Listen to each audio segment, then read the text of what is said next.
Welcome to Samba Samba. Enjoy the video. You'll begin by confirming requirements.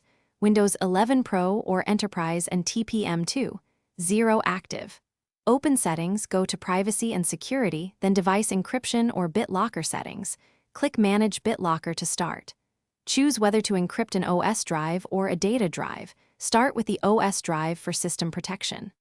Once done, Windows will prompt for how to back up a recovery key. Save it to your Microsoft account, a file, or a USB. This step prevents permanent lockout if you forget. Once you've saved the recovery key, choose authentication and encryption options.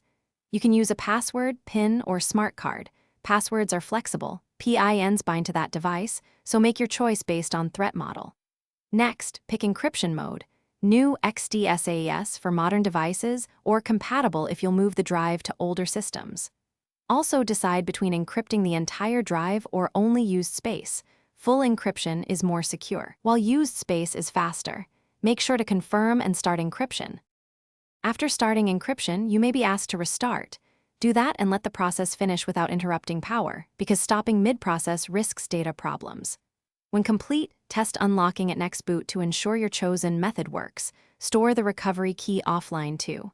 If Bitlocker won't enable, check that TPM2. 0 is active, secure boot is enabled, and relevant group policy settings aren't blocking it. If issues persist, use the TPM Management Console, or Clear, and reinitialize TPM only if you've backed up keys. Thanks for watching. Consider subscribing if we helped you.